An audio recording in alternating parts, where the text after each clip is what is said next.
Australia, to the world, it is the land of beaches, barbecues, and endless sunshine, a country built on freedom, prosperity, and opportunity. But beneath the postcard image lies another Australia, one ruled not by kangaroos and surfers, but by cartels, crime families, and billion-dollar empires of blood money. From Sydney's glittering harbours to Melbourne's back alleys, organised crime has embedded itself deep into the nation's story.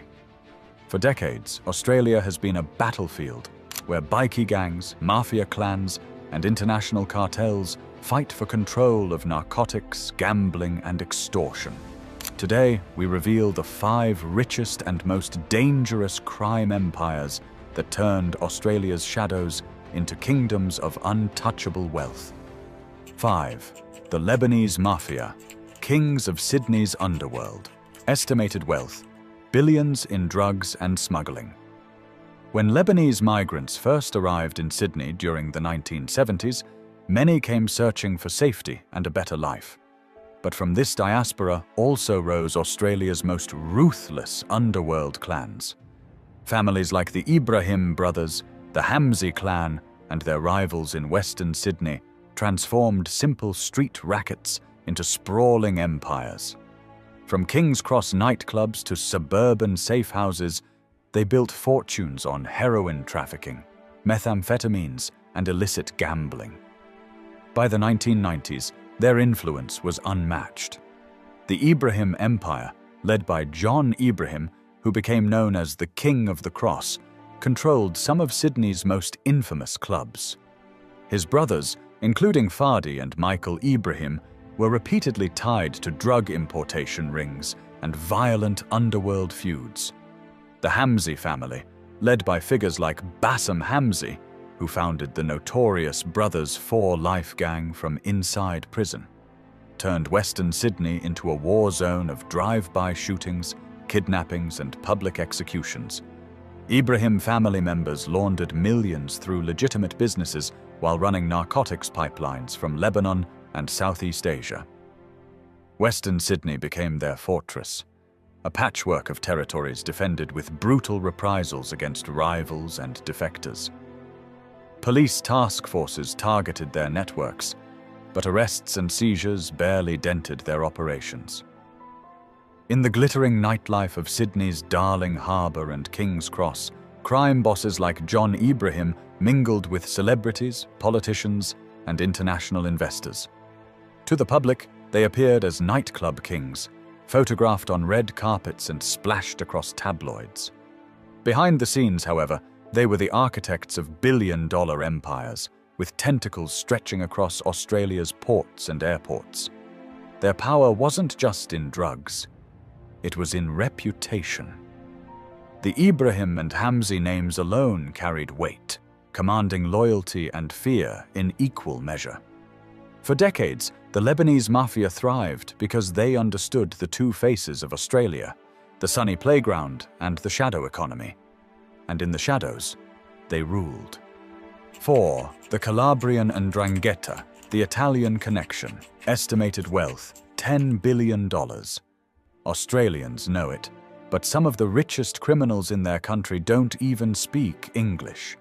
They are the Calabrian Mafia, the Ndrangheta, Italy's deadliest export. From the small agricultural town of Griffith, New South Wales, these clans quietly laid the foundations of a billion-dollar empire. In the 1970s, they orchestrated the notorious Griffith Mafia murders, including the assassination of anti-drugs campaigner Donald Mackay, who vanished after exposing local cannabis crops tied to Calabrian families. His disappearance shocked the nation and revealed how far the mafia's reach extended into politics, police, and business. Unlike flashy crime bosses, the Calabrians preferred the shadows. Their power came from control of supply. Massive shipments of cocaine and heroin from South America and Asia, hidden inside fruit containers and cargo ships. Figures such as Dominic Sergi, Francesco Barbaro, and Antonio Romeo were linked to syndicates that used fruit warehouses and trucking companies as cover for moving tons of narcotics inland. By the 2000s, the Australian Federal Police estimated the Ndrangheta controlled as much as 70% of Australia's cocaine trade, worth billions annually. Their wealth was hidden in vineyards, citrus farms, transport companies, and real estate across New South Wales and Victoria. To the public, they appeared to be quiet farmers, winemakers, or successful businessmen. In reality, they were the silent billionaires of Australia's drug trade, backed by global networks stretching from Colombian cartels to mafia families in Milan and Calabria. The Ndrangheta showed Australia that the most powerful criminals are not always the loudest. Sometimes they are the ones blending in at community festivals, shaking hands with politicians, and smiling quietly while empires of blood money grow beneath their feet. 3. The Comancheros and outlaw biker gangs. The motorcycle cartels, estimated wealth, over $5 billion in drugs and extortion. Nothing strikes fear in Australia's suburbs like the roar of outlaw motorcycles. The Comancheros, the Bandidos, and the Hells Angels are more than just biker gangs. They are multinational cartels disguised as brotherhoods. What began as leather jackets, beer-soaked clubhouses, and barroom brawls evolved into a billion-dollar empire of meth labs, cocaine imports, weapons smuggling, and contract killings. The Comancheros are perhaps the most notorious of them all. Their bloody rise to power was cemented in 1984 during the infamous Milpera massacre, when a Father's Day gunfight between the Comancheros and their former allies, the Bandidos, erupted in a Sydney car park. 7 people were killed, including an innocent teenager. The massacre shocked the nation, but instead of destroying the gangs, it immortalized them. The Comancheros gained legend, and from that day forward, they were feared everywhere their patch appeared. Under leaders like Mick Howie, who took control in the early 2000s, the Comancheros grew into a transnational powerhouse. Howie's reign was marked by extreme violence, including the infamous 2009 brawl at Sydney Airport, where a man was beaten to death in front of horrified passengers. Later, Mark Buddle, known as the National Commander, turned the gang into a corporate-style syndicate. Operating from abroad in places like Dubai, Buddle allegedly oversaw multi-million-dollar cocaine and meth shipments into Australia, proving that geography was no barrier for bikie power. Meanwhile, rivals like the Hells Angels, led in Melbourne by Peter Schizo Hewitt, and the Bandidos, whose Australian chapter grew out of the Comanchero split, carved out their own empires. These gangs didn't just fight each other. They forged alliances with Mexican cartels, Middle Eastern crime groups, and Asian syndicates, ensuring a steady flow of drugs and weapons into Australia. By the 2000s and 2010s, bikies controlled enormous narcotics pipelines worth billions. Their cash poured into custom-built fortified clubhouses, fleets of Harley-Davidsons, high-end sports cars, and luxury mansions hidden behind fortified walls. Even when locked in maximum security prisons, leaders directed operations through burner phones and encrypted networks. To law enforcement, it became clear. The bikies were no longer just gangs. They were corporations with boardroom-style hierarchies. In Australia, outlaw motorcycle clubs became both feared and mythologized. For some, they represented rebellion against authority. For others, they were ruthless crime syndicates holding suburban neighborhoods hostage. But with billions in assets and global connections, the bikies weren't just criminals on 2 wheels. They were untouchable kings of Australia's underworld. 2. The Triads and Asian syndicates. Masters of ice estimated wealth, $15 billion in global trade. As Australia's trade with Asia boomed, so did its crime. From Hong Kong, China, and Vietnam, powerful triad syndicates saw Australia as the perfect expansion ground. Their specialty was methamphetamine, or ice, a drug that exploded in popularity across Australian cities. Cheap to make, devastatingly addictive, and easy to transport, ice created one of the most profitable drug markets on Earth. Triad groups like the 14K and Sun Ye On, alongside Vietnamese gangs such as the feared 5T gang, built empires around this trade.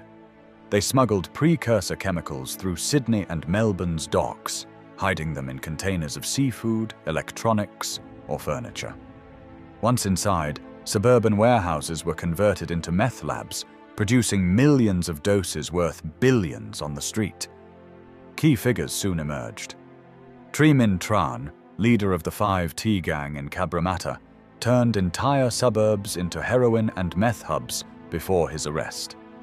Others, like Hong Kong-linked trafficker Weng Lao Nick Raptis, became notorious for running international pipelines. Sydney's Chinatown became a centre for laundering syndicate wealth through restaurants and casinos, while Melbourne's docks turned into battlegrounds between customs and cartels. By the 2000s, the Australian government admitted that Asian syndicates controlled much of the meth market, worth as much as $15 billion annually. Local bikie gangs and street crews no longer dominated. They had become distributors for foreign crime bosses who rarely needed to step foot in the country. The Triads didn't just flood Australia with drugs, they reshaped its underworld. Their influence stretched from luxury apartments and casinos to legitimate businesses, ensuring their dominance in Australia's hidden economy. And even as police staged high-profile raids, the masterminds behind it all remained largely untouchable, running their empires quietly from abroad. 1. The Moran family, Melbourne's Mafia dynasty. Estimated wealth, billions in drugs and property. At the top of Australia's criminal hierarchy stands the infamous Moran family, the dynasty that came to define Melbourne's gangland wars. For decades, the Morans were synonymous with power in the underworld, their empire stretching across drug trafficking, loan sharking, and underground gambling.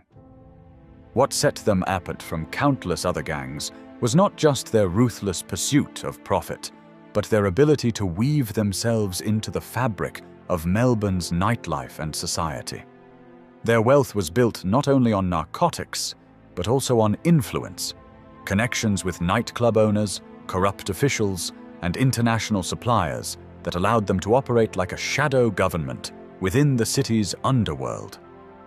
To ordinary Australians, their surname became shorthand for organized crime itself.